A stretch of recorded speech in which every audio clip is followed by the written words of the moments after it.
And go live.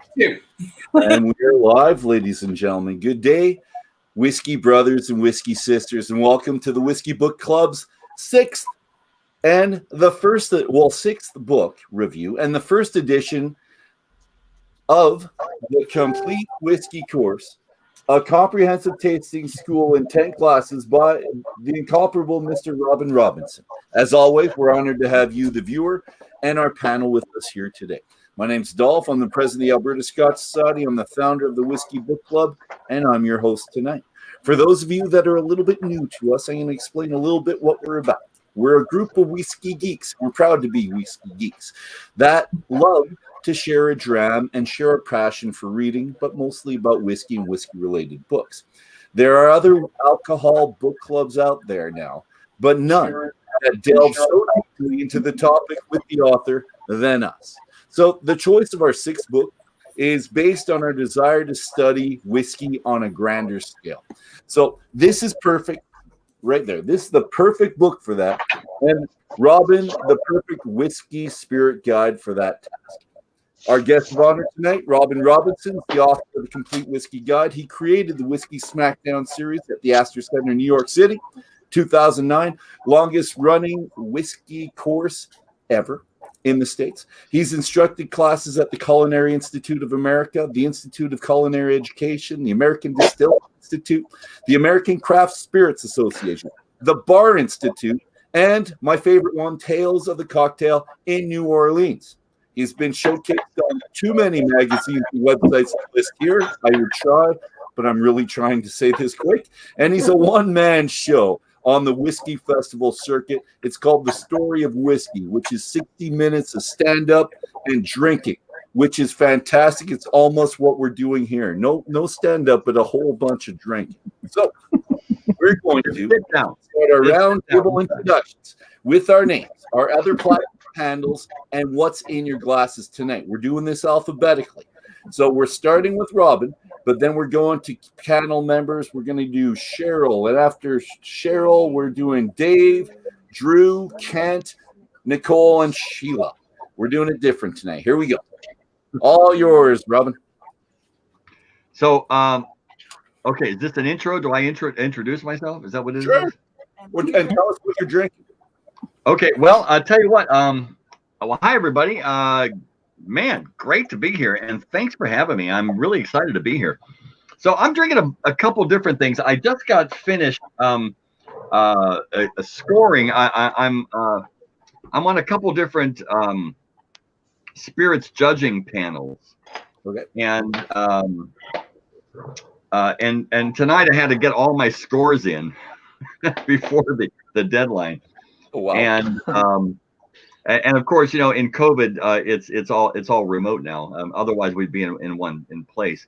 But the last things that I drank today, that I tasted today before I came on, was some bottled cocktails. And I'm drinking a whiskey cocktail over here, but because this is for you guys. Thank you. What we got? I'm drinking some. Yes. Which Wisers is that? 18. 18. The 18. We love our Wisers. Yeah, which is the Canadian whiskey that I tell people to you know, especially Americans, to reconsider Canadian whiskey by tasting this one right here. Right. Thank you very that's much. Me. Excellent. Well, not just you. We got lots to hear about you. And you're the author of that whiskey book right there in the corner. And I'm the author of this. That's actually my name right here. And yeah, so that's me. Welcome. We're looking forward to it. We've been looking forward to it for a while. So thank you, sir. Sure. Cheryl now. Good evening, everybody. My name is Cheryl. On any social media, I am Cheryl's_1. Tonight, I'm drinking a very tasty Deanston Virgin Oak. Nice. Very nice. Thank you very much. And Drew, no, Dave. It's Dave's turn. Sorry. Well, that looks like Drew. Oh, it's got Dave. Hi, guys. It's Yukon Dave coming from his basement again. I have no credits like Robin does to my name. I'm drinking something I got on Friday. It's our new Two Brewers number 24, just got into town. And tell us about it, because it's cast strength. It's a classic cut. What percent? 58%. It's the oldest whiskey we've ever put out. It's 11 years old. Nice. And it's You guys are tasty. getting old. It's good. Wait a minute, Dave. Hey, Dave, hold on. This is 11 years old, coming from Two Brewers. Yeah. Dude, you have to send me a sample of that. All right. Yeah, You got, Dave's we got to great. hook up. We got to hook up, because I know nothing about this whiskey. I mean, Davin will know about this whiskey. I don't know about this whiskey, so we got to hook up, because I need to have a sample of that. I just Well, need Nick to explain to me how to get it across the border. We'll do that off. We'll do that off camera here. Yeah, absolutely. Drew, you're up. Hi, I'm Drew Semper, at Drew Semper on most online ones. And what I am drinking tonight is on page 49, the Angel's Envy port finish. Nice. I found it. Thank you very much. Delicious. And we're going to Kent. Hi, my name is Kent, and tonight I'm following in Dave's footsteps because it was nice to get us a bottle. And I'm also doing the 24. We own many bottles going way back, not quite as many as Drew and Sheila have, because I think, did you guys get the number one off auction, completing your whole set or not? Anyways, I think we've got from 8 to 24 now. So we've been a long time fans. We're fans of Dave and we're fans of his stuff. It's all good. Yeah. Nicole, you're up. Hey everyone, I'm Nicole. I go by Black Hat Whiskey on social media, and tonight I am bottle killing my Angel's Envy. So it's a good night. That's two. Thank you, Lincoln. And last but not least, Sheila. I am breaking the mold tonight because I'm actually drinking water because I have a little bit of migraine. And I believe that bottle number one of the Two Brewers that is on auction for charity is still on auction until the 20th. So there's still some time to be bidding on that. What's it at? The last time I looked at it, was $800. It's been stuck there for a while. I don't think it's going to, go much higher. Oh, no, there's still some time. That's a steal of a deal. Thank you very much. Dolph, we had our, and this is because of Robin as well. He was a Compass Box brand ambassador throughout the States, and we had a tasting last night with Compass Box, so it was great. This one's through Kingston Wine Market, so this was a single cast they put out for them for their 25th anniversary. They don't do this apparently anymore because there's Compass Box fans out there that are a little bit crazy.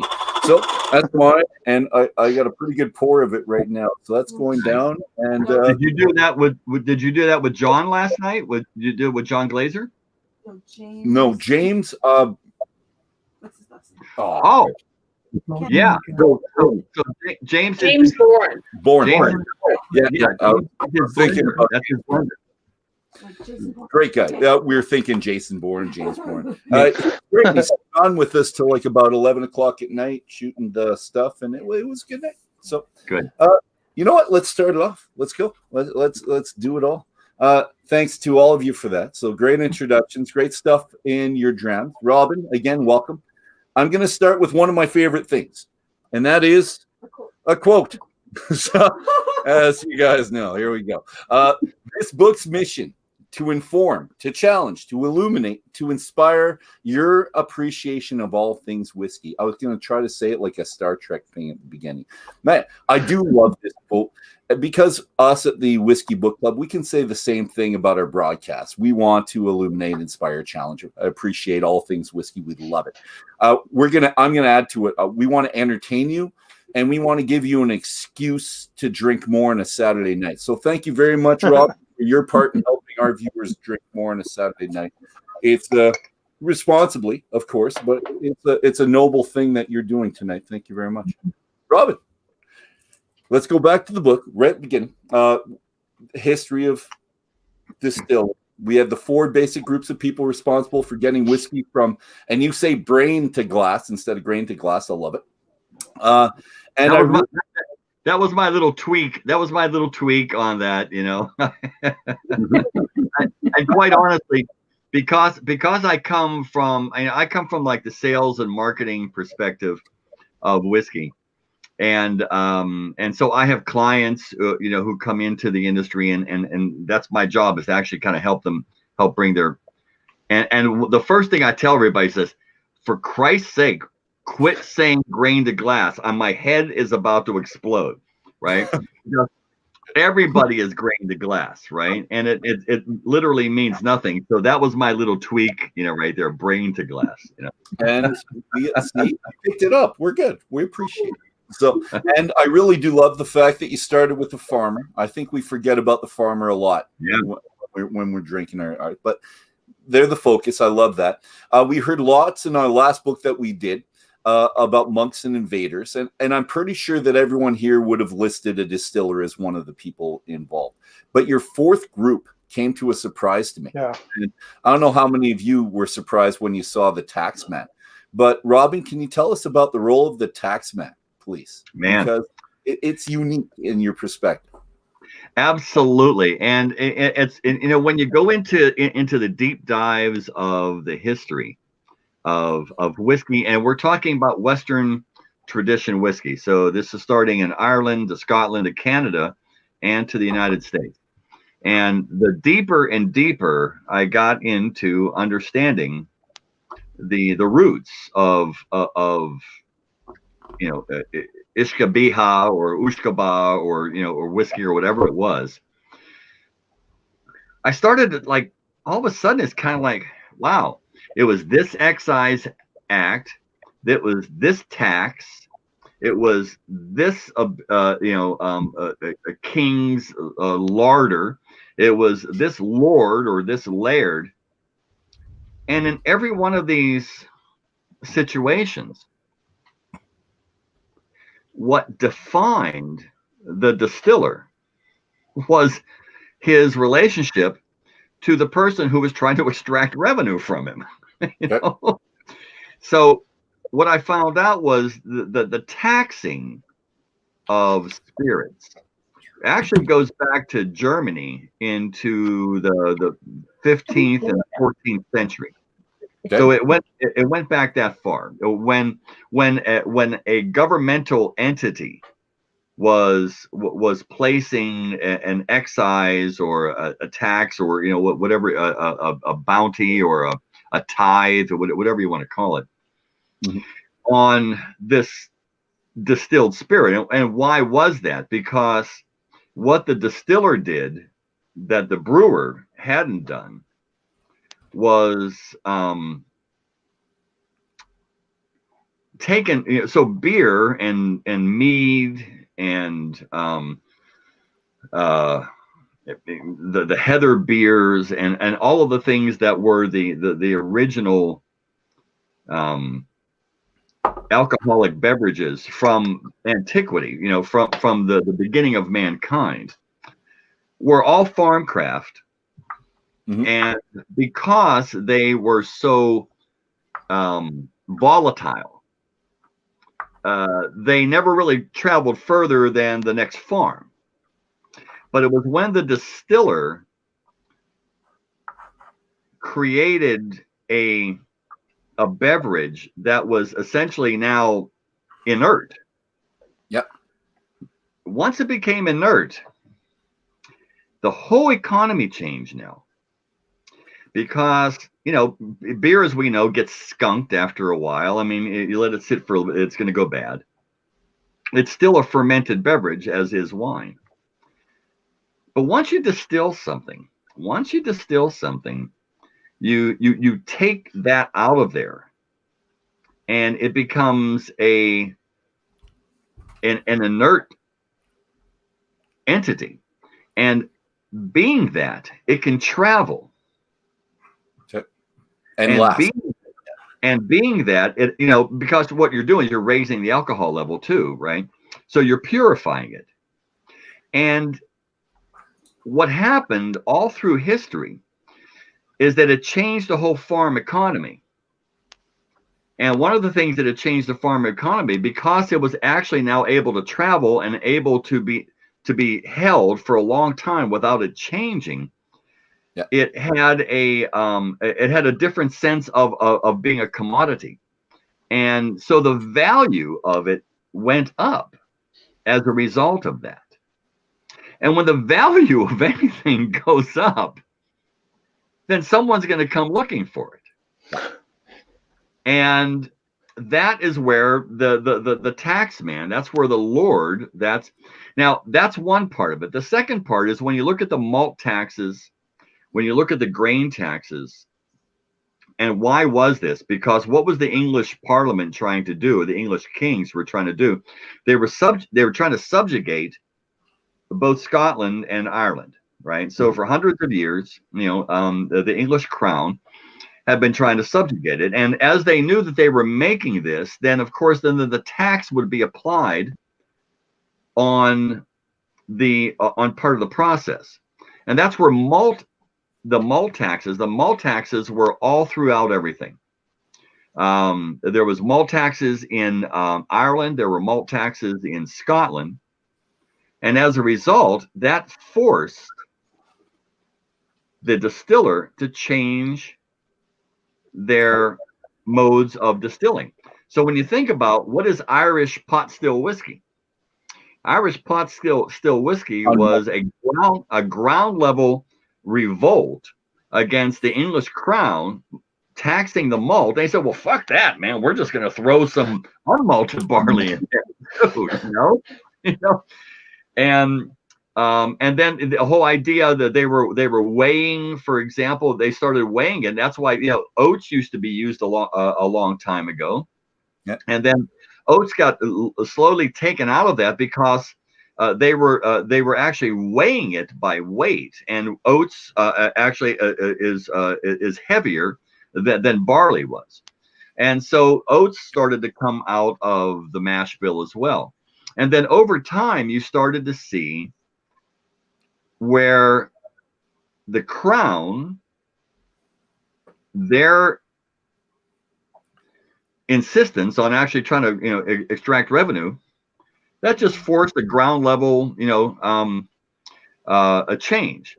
The big change for example in Scotland was what? The first excise tax at 1823, right? That's how we know Scotch whiskey came out of the farm and into a commercial venture. 1823 was when the excise tax of 1821 was actually implemented.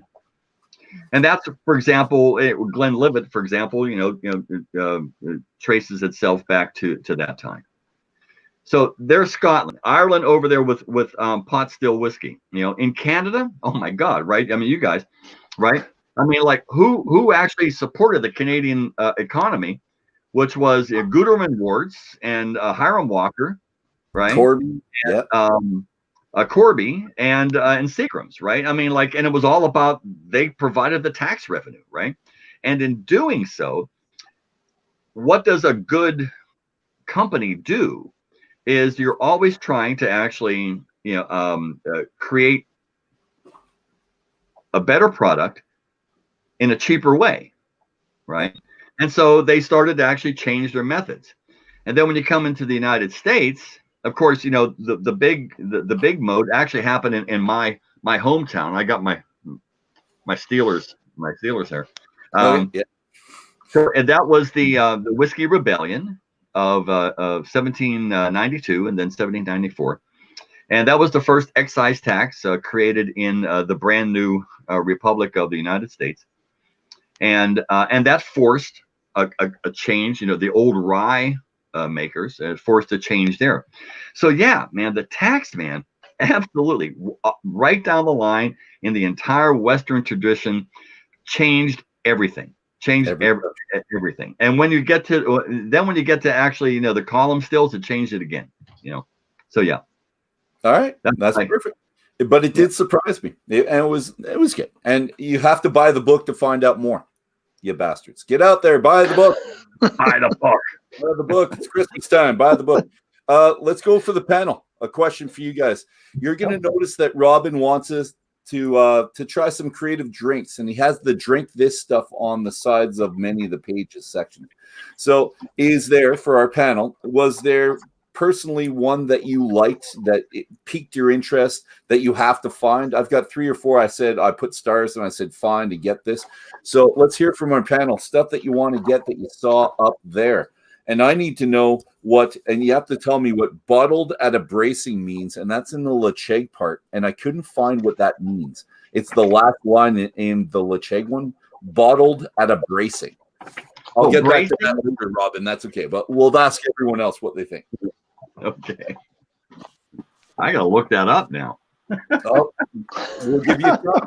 No one saw something that they wanted to try in there. Yes. Drink Are this. you going in order, or No, are you just jump in, guys. I'm drinking. Okay. Yeah. Who's The jumping? Hill Rock Estates single malt whiskey. One tasting of the late David Pickerel. What was it? And Robin said it was expensive, but worth it. Yeah, well, 48.2 ABV, pricey, rich, vibrant. It just looks delicious, and I like the look of the bottle. And I haven't Cheryl, tried same it. thing? Yeah, I think that was one of the ones that stood out for both of us for sure. All right. Yeah. Dave? A lot of these we've tried or own. In fact, Cheryl's drinking the virgin oak from Because Beast. that I was told to drink this. Yeah. The other one I found interest was the Loch Lomond grain. Yes. I have quite a few Lochs, and none that's of them a are coffee grain. malt too, because it's a grain, but it's yeah, it's really cool. Yeah. Dave? Yeah. So I would want to try them all because I haven't tried. I don't think I've tried any of these. Okay. But the old granddad stood out for me because I liked Robin's thing on how old anything just fell out of favor with the young people, and so There I'm you old, go. so I qualify for this one. Nice. I got some of that here too. So you come over and we'll have that. You got some of that? You got something?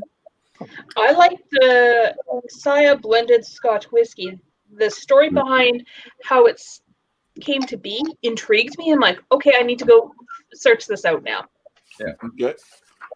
And Drew and Sheila. I was intrigued by the Connemara cast strength on page 7. Yeah. I got It's this, but not cast strength. I want it. okay. Yeah, 'cause it's Yeah, we have it, but not cast strength. yeah, I have it, but not cast strength. And it was one of the few that we didn't have here. And you need to find it, buddy. Yeah. And I had 2. Sheilah's got a different one. And Oh, I bought sorry. the Chichibu. The Chichibu? Yeah, the Chichibu. Chichibu. Yeah. Yeah. For the same reason as it's one of the few that we don't already have. So Japanese. I wanted a shot at it. And I had 3, but I'm only going to tell you 2. It's the Westland because it's in their own wood that they put it in. And Gariana wood? Gariana, yeah. Gariana wood? That's really, I love Westland. You guys know that. So I've got like 3. Well, I've got 3 bottles. They're basic blend, but I need to try that. And the other one, if I go, it's right at the end, right after the Angel's Envy, and you're tasting the page after Kent's there, the Sia blended whiskey. So that's 2 for Sia. That's very interesting. yeah, well, I just said find because I don't know if I've seen it ever before. So We I tried that in a tasting a long time ago, and it was very decent. excellent. Well, we're gonna do it. We'll find it. All right. So back on track. Back to you, Robin. In How Whiskey Was Made section, you say that.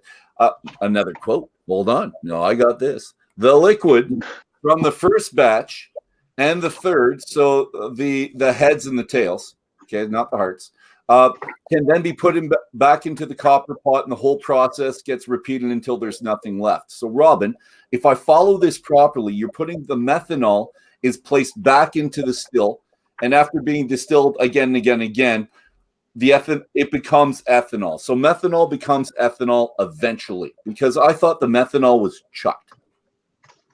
Depends.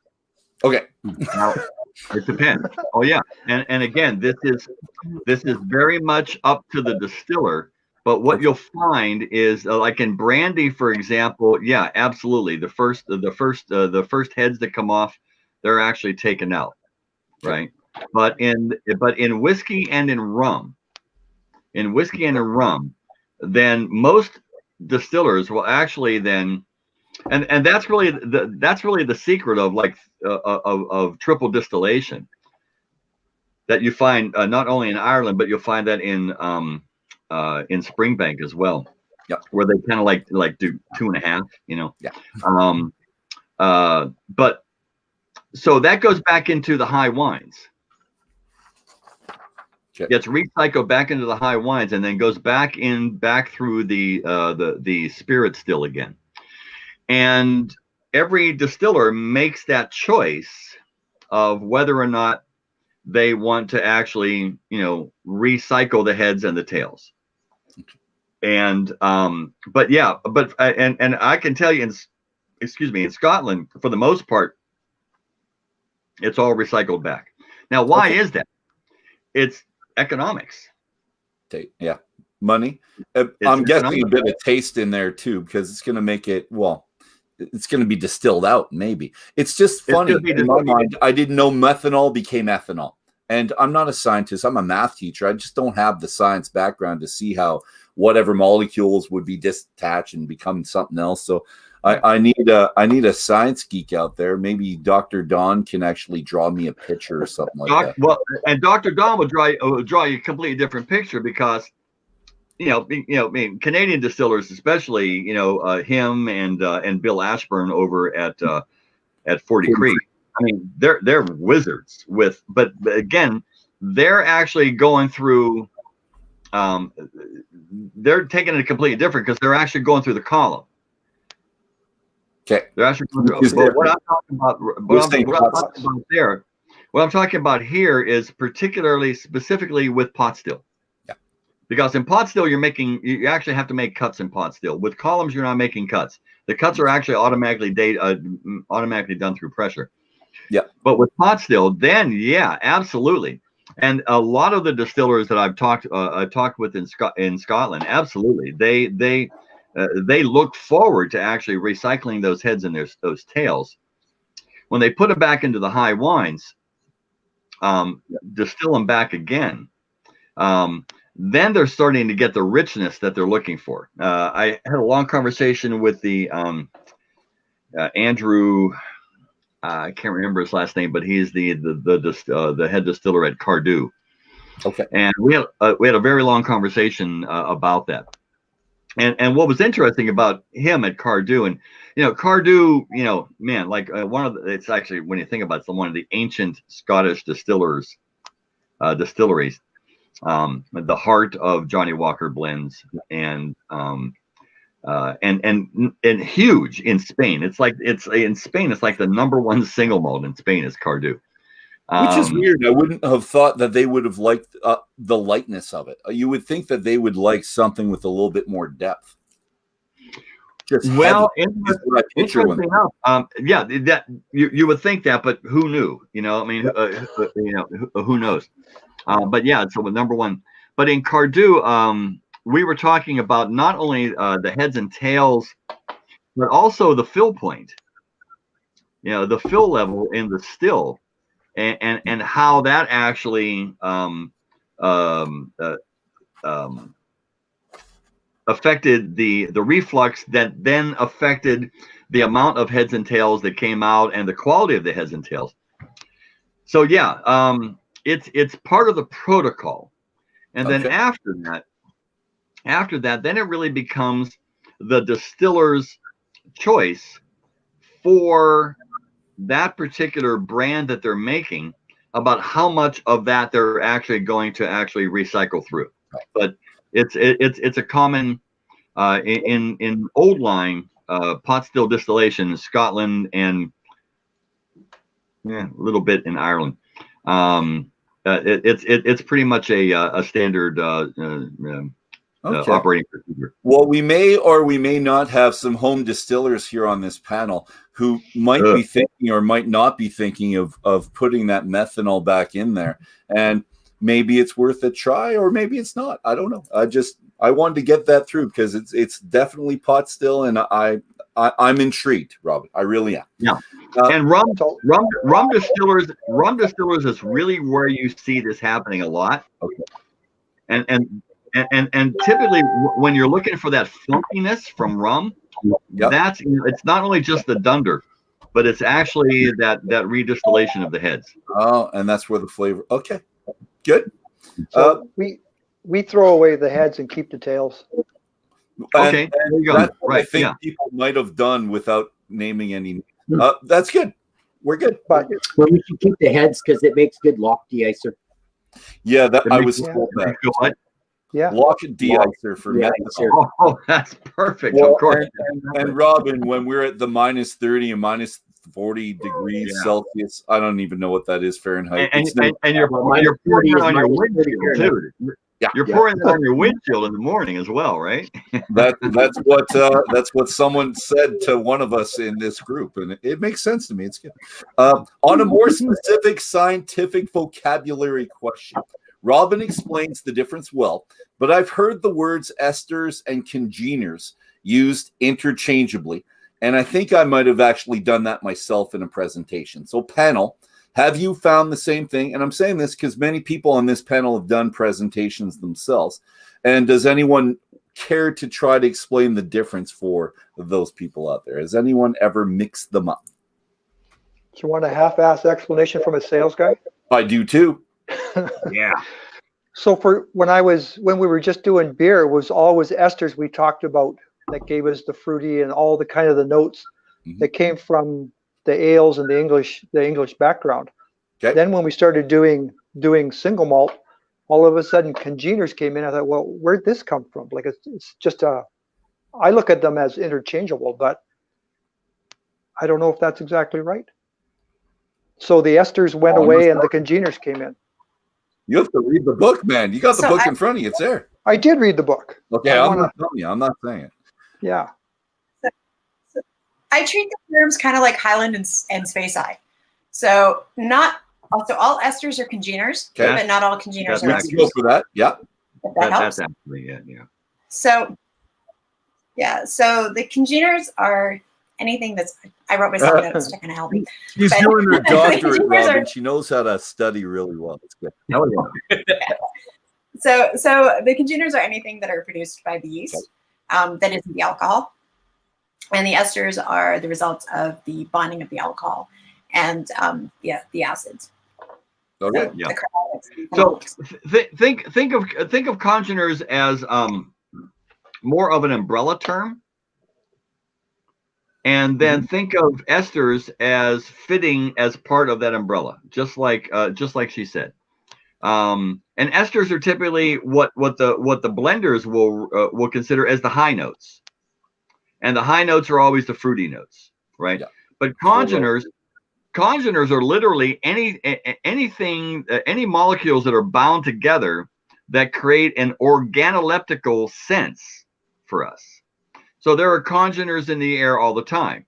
So the smell of rose petals are congeners, and dog poop is congeners as well. Yeah. Right. And then it's up to our organoleptic sense to and based on our cultural background to actually make the differentiation between that's a good one and that's a bad one. But esters are typically referred to as the fruity notes, the high note fruity notes and they're a subset of congeners. All right. Anyone else want to add to the expert? Tell him he's wrong. Didn't think so. We're good. Robin, we're up. I mean, when you think about it, so if congeners is the umbrella, then there's esters up here, and then there's aldehydes, and then you've got phenols. And we've talked about them as well. Yeah, exactly. So they're all kind of like bound up inside that. Yeah. But I am sure that I've messed them up in presentations before. I'm sure I've just used them interchangeably. I've done it. I know.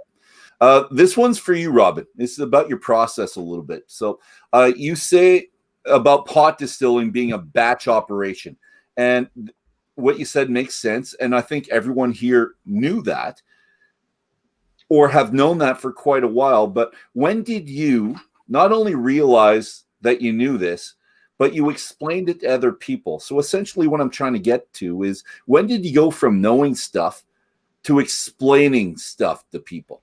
When was that for you? When did you become the knowing guy to the teaching guy?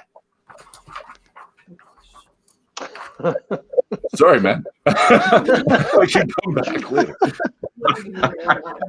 Because you were a brand ambassador, so it's obviously you did it there. Before that, but I will tell you. So so I was like a science geek kid, right? And then I got involved in the arts, and I lost science for a long time. Then I kind of discovered science back with whiskey. I don't know how the fuck that happened, but it did. But when the first time I actually went to a distillery, which was back in the 90s in Scotland, is when I first started to get an understanding of how things were separated and what the essence of distilling was. And then something just kind of clicked, and I started getting all, I think a lot in pictures. So I started getting these pictures of how things separate and how things happen. And so a lot of my ability to explain was, I was I was always a word kid as well. For some reason, I was able to kind of put the words to the pictures I had in my head. Okay. So what I saw pictures in my head about how things looked, and then I was able to kind of grab the words that made sense to other people. My definition of communication has always been, it's not really what comes out of my mouth, it's what goes into your ear. And so I learned how, and you're a teacher, Dolph, so you know this, right? It's not about that, it's all about how will that fit into the ear of the person who I want that to get to. And so I learned. What was that? I said you need the link to the person, and you need to know that they're getting it. That's why teaching online's hard. If you don't see their face, you don't get the reactions, it's hard. It's like, do you get this? Yeah. A little tougher in Zoom, but I and the other thing, I was always like the class clown, and I was always able to kind of gauge, I was always able to gauge my audience, so. I think most people on this panel were, except for maybe Nicole and Sheila. I think they might have been. Cheryl was probably pretty straightforward, but all the guys here were probably the assholes in class. I was one. I know I was. Yeah. Robin, I'm going to ask the same question to everyone else, because I think it's a good question. We've all learned about whiskey. We all, at one point, loved it for some reason. We've been soaking in the information. But at what point in time did everyone change from the person figuring it out to the person trying to give the information or help other people figuring it out? So let's start with Drew and Sheila, because I know you guys do this just about like 3 weeks. You do a presentation like I do. Help me out. When did you guys start doing that? Probably 5 years ago, around our 20th, is when we started teaching and running more, or at the same time as going to continue to learn. But yeah, so probably been about 5 years good now. Stuff. Oh, we're all learning. That's good. Sheila, still are learning. you the same thing? Do you agree with your husband there? Or is he full of crap? It was probably the same session. Now, Sheila, I thought you started before Drew. Was there a point in time where you were trying to teach him beforehand? Like you were actually I was trying to teach him new tricks. I'm talking about whiskey specifically. Oh yeah, well, I think I started out trying to teach him whiskey. He was probably my first. Okay, so Nicole, you've been in this game for longer than me and possibly longer than these two. I'm not sure. Let's ask you. When did you start trying to help other people understand it? Anytime somebody asked a question and I felt that I could share information to help them learn, you do, because that's part of the whole community and how you approach whiskey. It's all about sharing. It's all about informing and saying, hey, here's my little bit of knowledge, add it to what you're learning, and their knowledge And I agree grows with as that. well The as your first own. time you and I met, where we sat side by side at a tasting, probably 7-8 years ago, I was showing you my little coffee thing, and you were giving me chocolate. We were helping each other at the tasting, saying this will cleanse your palate, this will cleanse your palate, and both worked. Even though Davin hates the chocolate idea, I still think it's fantastic, and Davin he can deal with the chocolate, is what he can. He's not going to. He'll argue with us every time. We love him. I didn't know that Davin was anti-chocolate, so this is news to me. Anti anything that'll create a barrier on your tongue between you and the liquid. And we had like a 20-minute talk on this. This was an after dram, and Davin gets very colorful at the end of the night.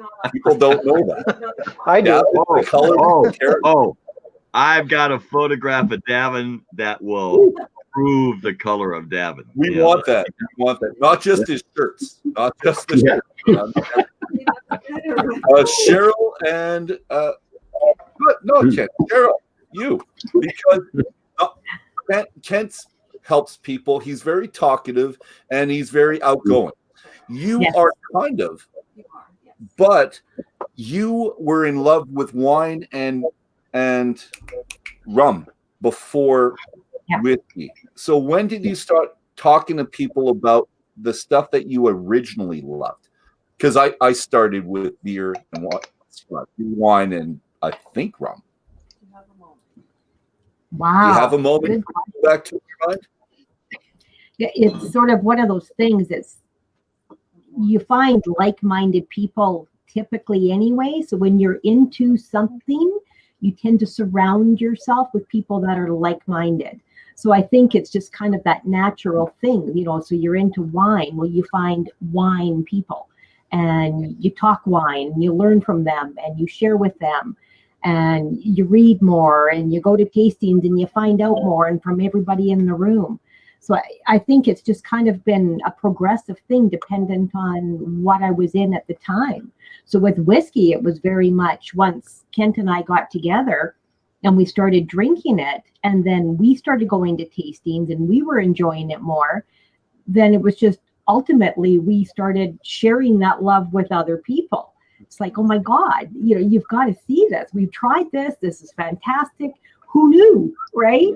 And so I think it's just been a progressive thing, and it's been fun. All right, good answer. And I think for wine people, it's a natural crossover. I've always said that if you took a wine wheel and you took a whiskey wheel and you did a Venn diagram, you'd have like an 80% overlap in the sensory descriptors. I would somewhat disagree with that. Having do it. Oh no, we're not disagreeing too much. Just a little bit. And it's only a minor disagreement. Hold on. You're pushing back on my Venn diagram? Yes, I am. You see that last part of my name? I combined honestly. So we went to what's the club? The Opinion Club, and they had a sommelier there, and they brought out some French whiskeys. And the sommelier was describing the French whiskeys, and it was like, I damn near wanted to go push him over and take his spot because he had no clue what he was talking. Talking wine. He wasn't talking whiskey. It was absolute rubbish what he was talking about. It was like, no, this isn't what all. There's none of that in this. Is that what's known as punching above your weight? Oh yes. If there's going to be a French whiskey, this is the one I like. It really was. If there's something I'm going to give someone that doesn't like French whiskey, this is the one. So, Kent, you're just kind of a natural guy that you're going to talk to. So, the very first couple times I met you, you were telling me how I should do stuff and do this and do that. It's part of your personality. It's why we love you to do it. Because you'll just say it. And you have a filter, obviously. You have a filter, but you're still telling very little. Dave, I'm going back to you, and I'm finishing with you because you were a salesman before you were a rep, and then a beer, and then a everything actually right now. So when did you start telling people the stuff that you knew? Was it because of your job or something else, buddy? How much time do I have? No, you got like a minute, man. You got goes 3 back, hours in the after drink. goes back to the early 80s when I started working for a company out of Wisconsin, and we sold polymer coatings. If you hit a Titleist golf ball, that had our coating on it. But I'd always talk to the head chemist, that's the who's who of Scientific American and polymer stuff. I said, I don't understand this. He said, well, you're the only salesman that bothers me. I said, well, if I don't understand it, how can I sell it? So that idea is translated into beer, and then it translated into whiskey. If I don't understand it, I can't sell it to anybody.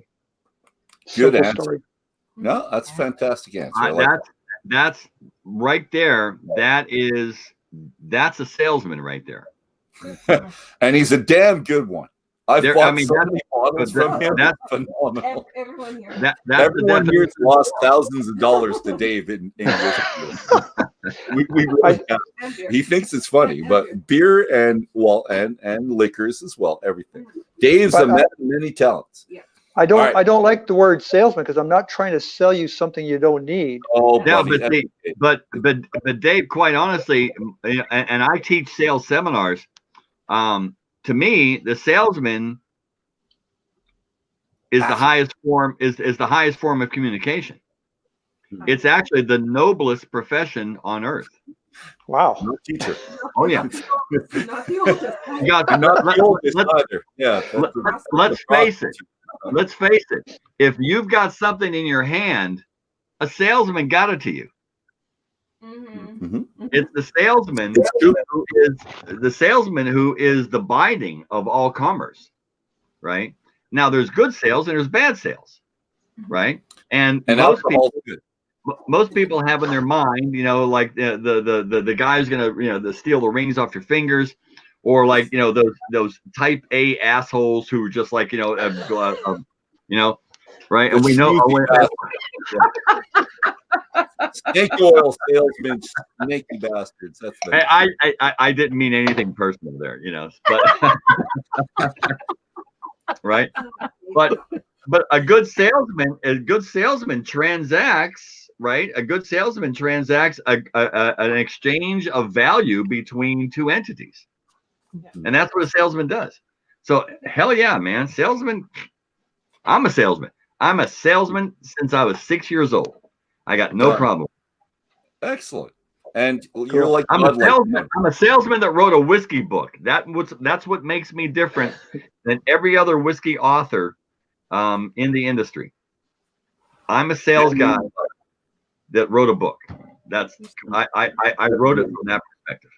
That we're all reading, and all of the other cheap bastards out there better buy too. Get out there and buy the book for Christmas. Now, something that fits with I knew this but didn't know I knew this is the additive, subtractive, and the interactive effect of wood. So I want to get to this because I love it.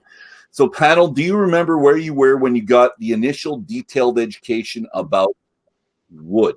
And I think Dave and I were at the same thing, but I'm going to ask this about people. When did you learn about wood and the effect on whiskey? Because we're talking about when we learned stuff and told people stuff. Do you remember about wood? Anyone want to start? I'll ask a couple people just to get myself. Wood was probably as a young kid in the wine industry. So red wines going to the wood and all the rest. So I learned that just from the vineyards growing up. Good stuff. Sheila? I probably have learned it from knowing Drew. I don't actively remember learning wood, so I would probably I'm going to jump on to Dave right now because I think you and I, Dave, were at the same master class at Kegging Cork. And I'm wondering if you remember. Which one? Well, yeah, that's what I'm saying. Do you remember doing one that was all wood? Like he came in, and the only hint I'm giving you is he was an independent bottler, and he talked about wood for an hour and a half. And I remember this intimately. And there's a reason why I do, where these moments and times that you could actually focus on something and you know it. So do you remember? I don't remember that particularly. The one I remember is my boss is coming back from a whiskey conference in the United States, and they Yeah, said the best thing that they ever did was went to the barrel making place and learned a little bit about that. He said that was the best part of the whole show. And from there, I just did my own research. And every time I read something, then I'd ask our guys a question. And then, of course, one question led to a second and third question. All right. And so, yeah. No, that's good. It's not the answer I wanted, but it's a good answer anyways. Well, Send me the answers. You know where this all comes from. So, I was going to say Gordon and MacPhail for me, but no. You tell me what you got. Well, so Drew actually is right on the mark. A lot of what the whiskey world understands about barrels, it comes from wine, and we're talking about the barrel and the cask as a whole, the effect of it. It comes from wine, and if you go back to Lincoln Henderson, here in Kentucky. He was one of the first people who actually, he was one of the first people who actually made that connection. And, but the person that we probably, there's two things. Number one is the old UDV guys in Scotland. Okay. Were making the connection between whiskey and wood and the effects of it. But it wasn't until Dr. Jim Swan. Oh, yeah, we know and that. Jim Swan was the first one to actually take it down to a molecular level. So prior to this, everything was anecdotal. It was all anecdotal. This is the way we did it here. It's the way my grandpa did it here. This is this warehouse. It's that warehouse. All of that, and everybody just kind of followed their own path. And then Jim Swan, who was a biochemist, right? And was definitely one of the great heroes of the whiskey world, is the one who really brought it down to additive, subtractive, interactive. Okay. And from that, the entire world of knowledge then started to actually replicate. But he was the guy. If we're going to point to one person, it would be Jim Swan. And he did for Victoria Caledonia here. He was they brought him in for this right at the end of his career, which is kind of sad. But we got him for Victoria Caledonia. It's our own cast for Alberta Scotch Society, which we lovingly call ASS. We're good. Yeah. And there's stuff out there where you can get to know wood really well. And this is another one, the Jeffersons. I'm sure you guys have seen it, where you see all the different woods in there and the effects of the wood on it. I really love it. And I really do. And then you've got Warehouse X that they've been doing down at Buffalo Trace. Tell us about that. So in Buffalo Trace, so we know not so much about bourbon. So okay, so Buffalo Trace really took that whole idea of what is the interaction between whiskey and wood, and brought it to a whole other level. So they've got an area down there called Warehouse X, and it's fantastic. Nope. It is its own little special warehouse that they built specifically, and there are 5 different environments in there. Okay. And it's the same spirit going into all of them, I'm guessing. Same beer. It's the same distillate, the same white dog going into every one of the barrels in 5 separate environments. Okay. Now the other thing that they did was, I'm sorry? Is it 5 floors, or are they actually temperature controlling them? No, one's temperature controlled, and then one is done this way. There's 5 completely different separate control environments that they're doing there. The other thing that Buffalo Trace did was this. It was called the Oak Project. And one of the things that they started to investigate through Jim Swan, and they did this in conjunction with Independent Stave Company. So Independent Stave is the largest cooperage in the world. Okay. They've got cooperages all over the United States and Europe. And they've got, and they got a half a page in my book. I wrote 7 pages on these guys, right? And the editor said, get it down, get it down, get it down. Oh, are you kidding me? I wrote 150,000 words for this manuscript, and I was only allotted 40,000. So you imagine the editing on this book? Are you kidding me? So it was like so if you wrote it and it was not, it would have been like here 3 times. Yeah, it's going out like that, right? Encyclopedia Whiskey Americana. That's good. I submitted the manuscript, and my editor goes, "Are you kidding me?" You know, he goes, "You're my editor. You have to read it." He goes, "Do you realize how much editing we're gonna need to do on this?" And I said, "Well, but isn't that your job? You're the editor." And he goes, No. You're gonna do the editing."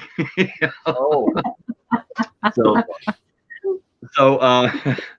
So what happened is with Buffalo Trace, one of the things that they were experimenting with, and I spent 3 days out in the forest with Independent Stave Company, and they worked in conjunction with Buffalo Trace on this. But when you look at a tree, yep. They look at a tree from 2 different perspectives, from the bottom part of the tree and the top part of the tree. Okay. And typically when you make a barrel, when you raise a barrel up, they're just pulling staves willy-nilly. What they did was they pulled staves from the top of a tree from a certain slope, and the bottom of a tree from a certain slope. And then they actually aged their bourbons specifically on that. And then they sent each one of them out to different retail outlets all over the United States, and then had them select which one they liked the most. And so there were 375 milliliter bottles that they sent out. And this went out, I think, 2010, 2011, I think, when this went out. And they went out all over the United States, all the top retailers in the United States. But the whole idea was to actually get a better understanding of how the tree affects the flavor going up. Yeah. It's all about the flavor. It's all about the flavor, you know. And so you talk to top or bottom had the better flavor, Robin. What's that?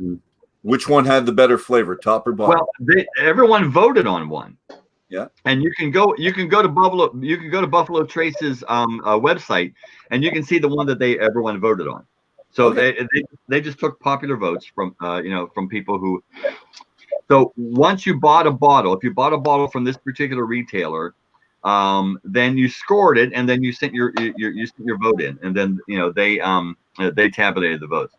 But it was a really, really, really cool experiment on talking about, let's take this down from, okay, we put whiskey in a barrel, to we're going to put whiskey in a barrel made specifically from here.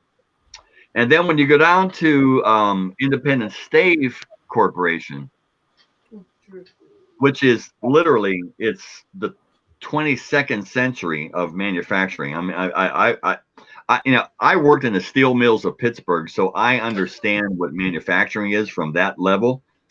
These guys, man, right? This is like, Stanley Kubrick shit here, right? So what they did was they've got their own research center, and they're the ones who do all of the really, really intense micro permutations on different aspects of whiskey and wood. It all comes from Jim Swan. Jim Swan he's the great hero, and following him would be Lincoln Henderson. Yeah, we're going to get back to that in the Afterdram, because we're going to talk about terroir. And if we could link that to terroir, and I know your stance on terroir, so I want to put that in the Afterdram, because I'm okay with swearing in the Afterdram. We're all good. But I do want. Oh, I'm sorry. Was I not allowed to swear during this? No. Well, it's an adult show. That's why that little thing, you have to be 21 years old. So my students. Oh, okay. Well, then we're fine. Okay. We're all good. Yeah. It's just I want to make that link. But ladies and gentlemen, it's been an hour. That's it. We've already hit our hour, and I've got 1/3 of our question. I've got less. I've got a quarter of my questions answered, guys. And only But 2 quotes so far. Into 10 weeks, And I've doll. only had 2 quotes. Come on. I've got like 9 sitting here, guys. We're going to sign up now, and I'll wrap it up. We're wrapping, and we're going to come back. So we're moving our conversation from this more formalized format to a more relaxed, equally engaging, probably a little bit more colorful, but equally engaging. Author Robin Robinson, this book right here, The Complete Whiskey Course, a comprehensive tasting school in 10 classes, will of course be with us. And really, what better activity is there than talking whiskey and spending time with great people? You should really join us. So we'll be back in 5-10 minutes on this channel for the After Dram. And if you don't want to miss a minute in the future, you click the like, you click the subscribe button. It's all going to work out really well. So we're going to see you soon. So a kind of half slanch up because we want to see you again soon. All right, guys. 5 minutes, right back on this channel. We'll see you. Ciao, guys.